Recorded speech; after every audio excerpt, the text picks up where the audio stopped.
"Yes, I have it figured out. Marriage into money," James remarked, sneering and smiling. "You can keep struggling in your poor life." Just as I was unwinding in the hotel lobby, he aimed these nasty remarks at me. I felt sick listening to James's loud voice. Where had he met his new wife? I asked. "I go by Linda." His wife happened to be the daughter of Richard Enterprises' president. Laughing like a middle-aged guy, James seemed to me both arrogant and immature. When I came upon Richard Enterprises, it sounded familiar. I grinned, remembering specifics about the business. James was content the meantime, but I found myself laughing uncontrollably. "I am 37 years old and go by Linda. I share my home with James, my spouse. Mostly doing administrative chores. I work at the real estate company owned by my family. The president and major strategist is my father. Being an only kid means that one day I should take over the business. Though I feel under pressure to be the president, I have been careful not to discuss our family company with James too much. James just works for a moving firm and completed only high school. This makes him feel inadequate, even if moving large objects calls both strength and competence. I value his work, but when we speak, I try not to bring up my potential presidency or my degree from a prominent university. James and I became together through a college friend. James's moving firm was engaged by her, and he assisted with her relocation. James first seemed interested in my friend. Our meeting turned up really humorous. James wanted someone else, but she was in a relationship already. They got along great, thus she brought him to me. At the time I was seeking a mate. Though unusual, our meeting went very well. James's loose approach complemented my exacting attitude. Following several dates, we decided to be a couple while I was in my late 20s, a prime age for marriage. We were married 1 year ago. As James's wife, my life started without any difficulties. When we visited, his parents were always smiling and rather kind. Thinking about the problems my acquaintances experienced with their mothers-in-law, I felt fortunate to have such a positive relationship with mine. James's work was tough, though, and he sometimes worked late, which wore him out. Even exhausted, he never neglected our marriage.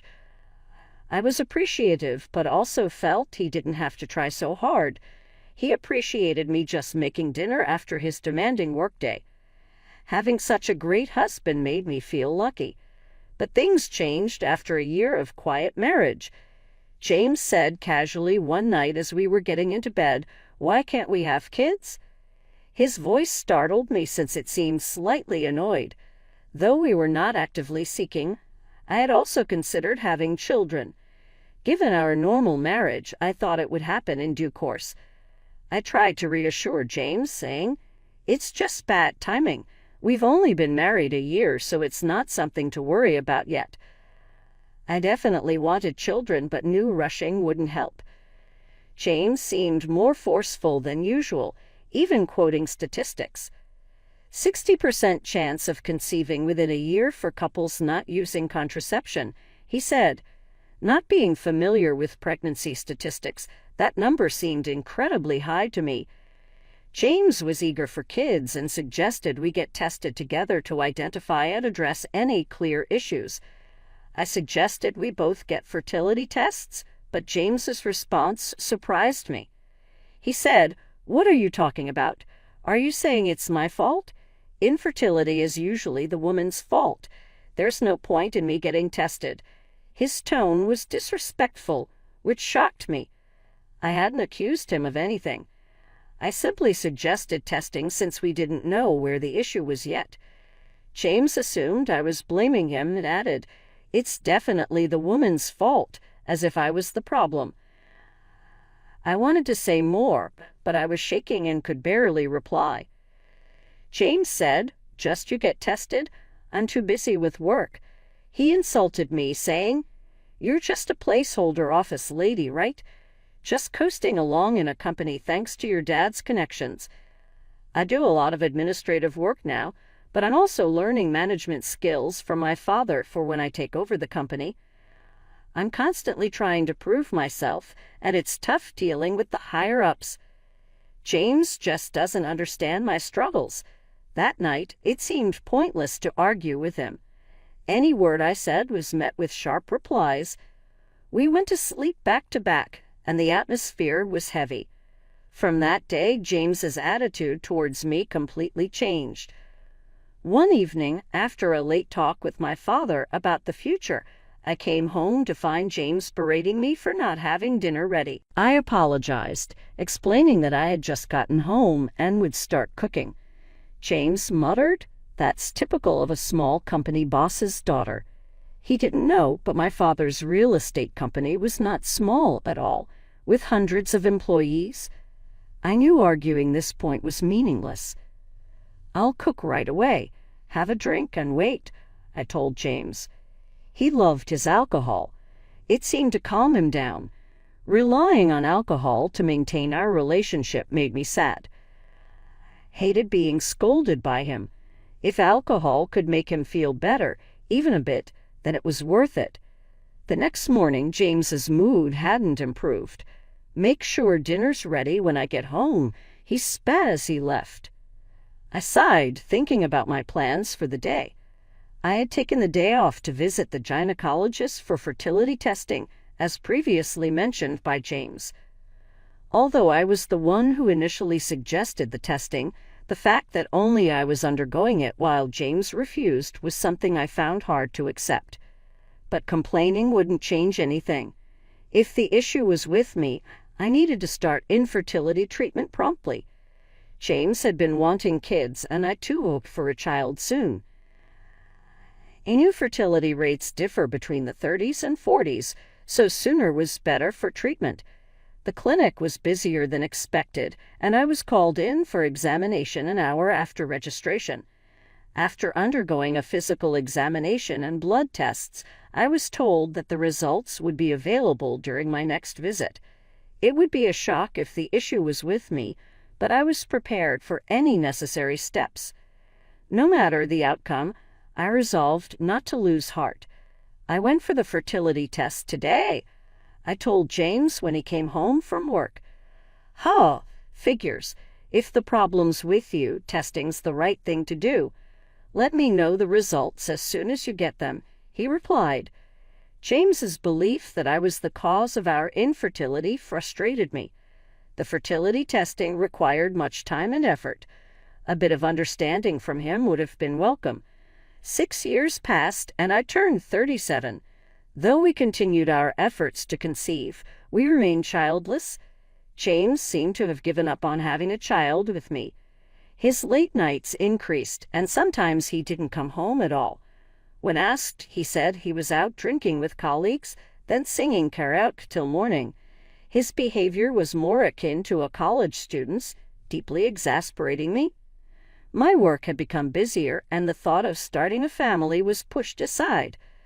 But James's recent actions were too much. His lack of concern for our home life was clear. One day, after James went out on his day off, I noticed he left his smartphone in the living room. He forgot to take it with him, so I picked it up to take it to his room. His phone rang, showing the name Sandra on the caller ID. Assuming it was a work contact, I answered to inform them that James had forgotten his phone at home. "Hey, James, you're late. I've been waiting for 50 minutes. Where are you? If you don't hurry, we'll miss the park opening," said a flirty voice on the phone. The word date made me catch my breath. I quickly ended the call. Who was this woman? She mentioned a date, so she likely wasn't a colleague. He's cheating on me, I realized, holding undeniable proof of James's infidelity. I clenched his phone tightly. Sandra had said it was a long-awaited date, indicating a long-term affair. I trembled with indescribable anger. While I was struggling with infertility, James was carelessly cheating on me. His recent distance now made sense. He no longer needed me. Unforgivable. Determined to make James pay, I started collecting evidence of his infidelity. It wasn't hard to gather proof. First, I easily unlocked his smartphone using his birth date. The call history was filled with Sandra's name. When I opened the messaging app, I found numerous messages between James and Sandra. They were filled with embarrassingly affectionate words that made me feel nauseated. I took photos of this evidence with my phone. After placing James's phone back in his room, I spent the day as if nothing happened. After a month of a strange marriage, my father, the company president, summoned me to his office. "I have something important to discuss with you," he said gravely. Shocked by his words, I couldn't believe what I heard. "Is that true?" I asked. "Yes, so I'm counting on you," he replied. Disturbed, I returned to my office, barely concentrating on work. That evening, James suggested we separate. Having found evidence of his affair, I had been contemplating when to bring up divorce. But him initiating it saved me the hassle. "Yes, let's divorce," I said. James seemed surprised. Perhaps he was happy about being able to be with his mistress, Sandra. His face was filled with an unmistakable joy that I found irritating. Despite my irritation with James's expression, I signed the divorce papers he offered. "I can file these tomorrow. I'll be leaving this house," he said. "Okay, are you sure about the mortgage?" I asked casually. "Oh yes, I'm fine," James replied. James's job was demanding but not high-paying. I doubted he could handle the mortgage alone.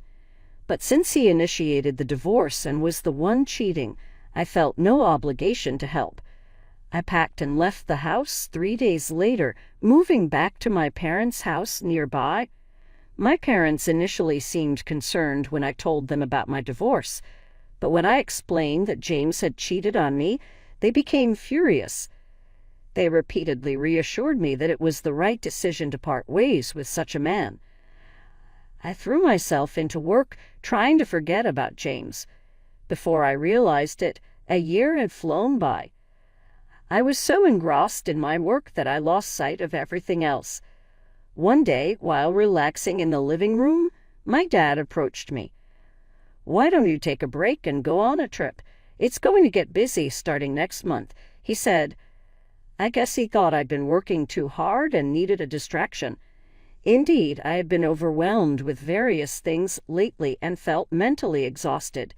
Thinking a little trip wouldn't hurt, I took up Dad's suggestion and decided to travel to the Northeast. It was my first solo trip, and I was both nervous and excited. The air in the Northeast was crisp and seemed to cleanse my weary soul. Interacting with the locals who helped me navigate and chatting with the owner of a bar, I found everyone to be incredibly kind. Their kindness gradually healed my spirit. I had booked a hotel in Portland, the most famous and largest around here. Thinking, why not enjoy the trip to the fullest? After checking in, I relaxed in a lobby with a welcome drink. The fatigue from the journey seemed to melt away. Feeling utterly comfortable, I jokingly considered moving to Portland. A familiar voice called out, "Hey, what are you doing here?" I turned around, startled by the unmistakable voice of my ex-husband, James. He was entering the lobby with 2 large suitcases and a young woman. She appeared to be in her early 20s, with flawless skin, bold makeup, and striking red nails. Despite the chilly northeast weather, she was wearing a short skirt with bare legs. Startled, I stared at James and the woman. "Why are you here? And who is she?" I blurted out, even though I didn't really want to know. "Oh, let me introduce you. This is Sandra, my new wife. We're on our honeymoon. Guess what? She's a wealthy businessman's daughter," James said, his tone full of happiness. He volunteered information I hadn't asked for. Sandra was the name of the person on the phone.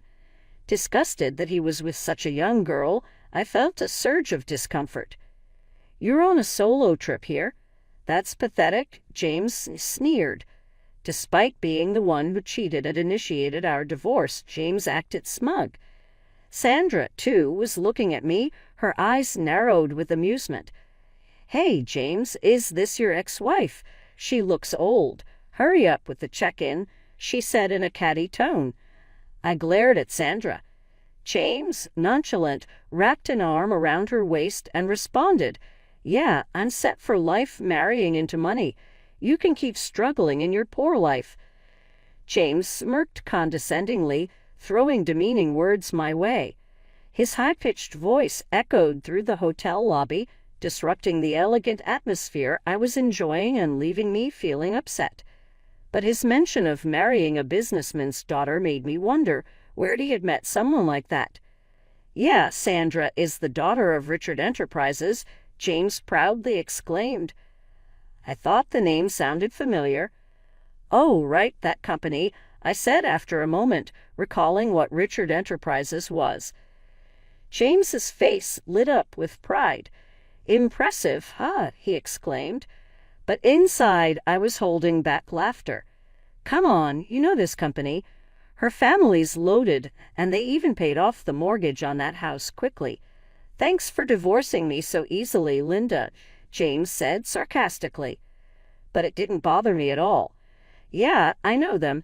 They're in the biggest building downtown, right?" "I've seen it and even been there," I replied calmly.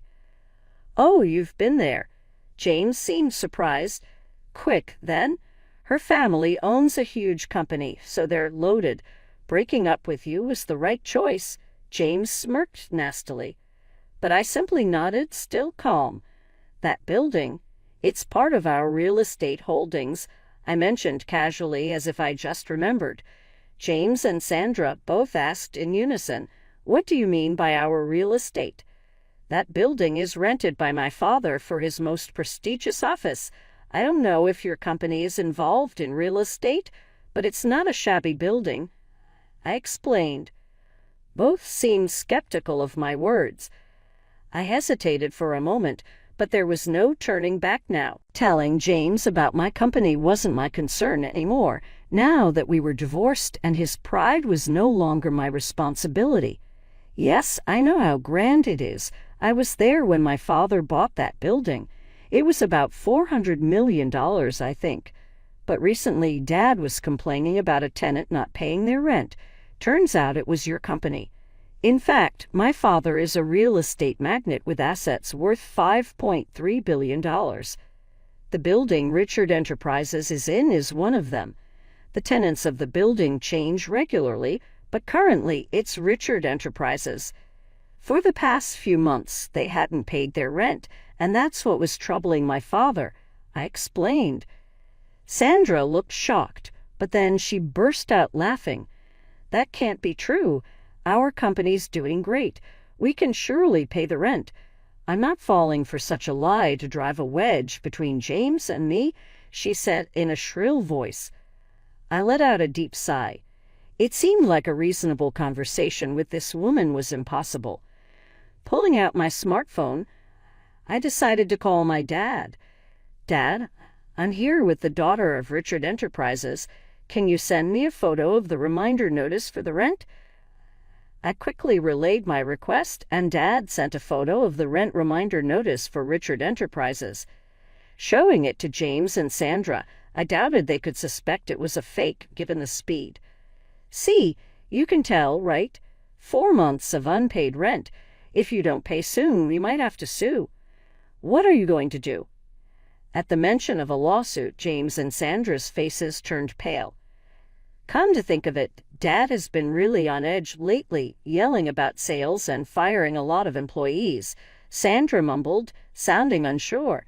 Seeing her, James shouted in despair, "Lies! You're just trying to trick us and tear Sandra and me apart, aren't you? You're still that kind of person, trying to get back at me for remarrying. Your tactics are dirty." Startled by James's loud voice, I took a step back. "Dirty tactics, huh?" I said, recalling all the heartless words James had hurled at me during our marriage.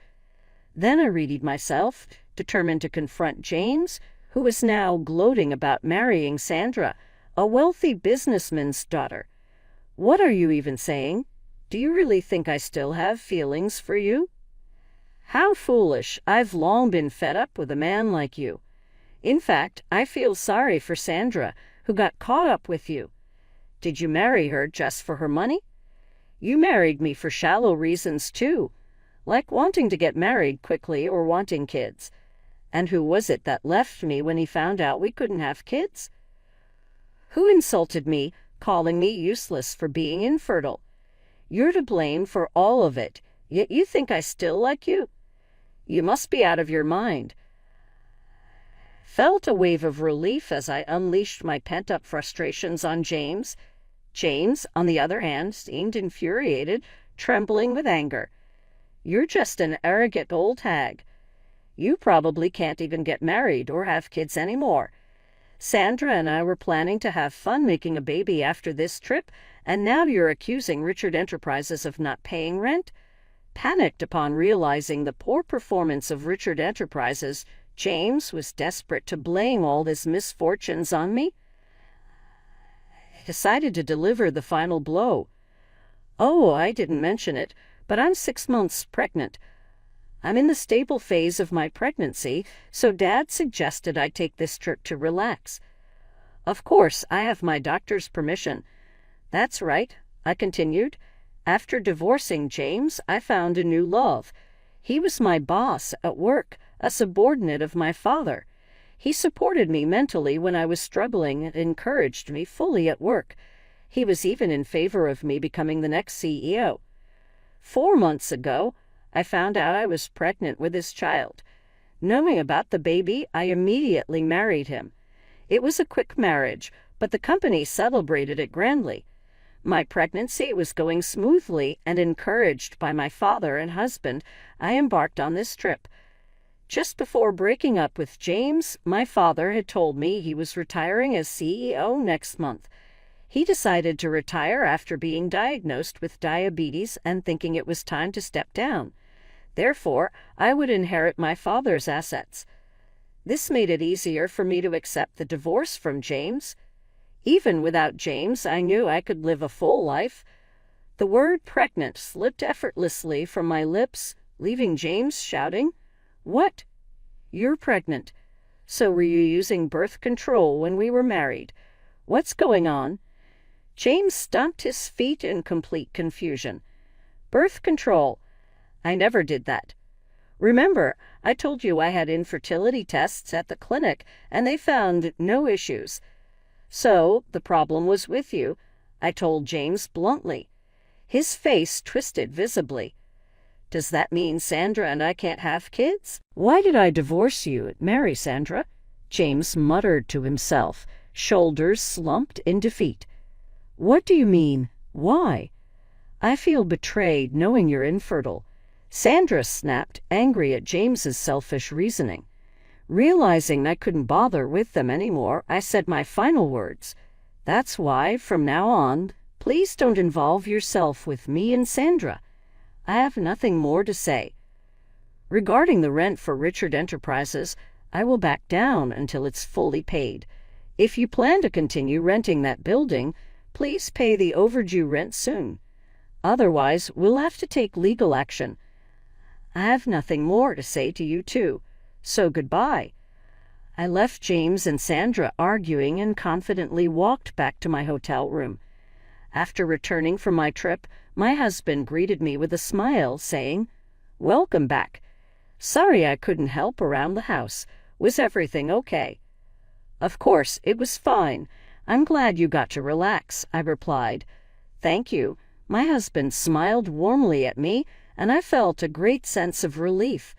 Since marrying my current husband, I've been reassured every day, completely forgetting about James. Since that trip, I haven't met James. The following is what I heard through my father's contacts. After that incident, James and Sandra's fights became incessant. Despite thinking he was marrying a wealthy heiress, James discovered Richard Enterprises was in deep debt. Coincidentally, news was all over TV about a Richard Enterprises employee embezzling millions of dollars from clients. Sandra's father knew about the fraud but tried to cover it up for the company's reputation. Richard Enterprises' stock fell, though, as the scandal went public. Losing its reputation, The business watched a major staff turnover. They could not reasonably pay the rent in such a condition, thus my father was suing Richard Enterprises. Given that Richard Enterprises solely bore responsibility, the company's future was dismal. Having squandered a fortune he considered to be within reach, James was passionately blaming everyone but himself. James was too hopeful, thinking he could ride on the coattails of a wealthy heiress. Realizing James was sterile, Sandra accused him of fraud. Following our hotel meeting, James was left in debt after a lawyer demanded payback for his adultery. James and Sandra reportedly started fighting every time they saw one another and finally filed for divorce. James called me lately after divorcing Sandra. "Please marry me once more, Linda. I owe money besides the alimony. Sandra went without paying $1 after making me buy whatever she wanted. Only you are the one I can depend on. I will act for you. Kindly pardon me." James's cries sounded like a beggar, so horrible that I nearly passed out. His attitude of marrying for money remained absolutely horrible. "No, I want nothing to be involved with you ever once more. Please not get in touch with me once more. I am glad with my spouse and our child. Goodbye," I said gently, then instantly got his phone number blocked. That ought to silence James's more ridiculous calls. James will probably have a lonely life now, having lost his money in marriage. Given his infertility, remarriage could provide challenges.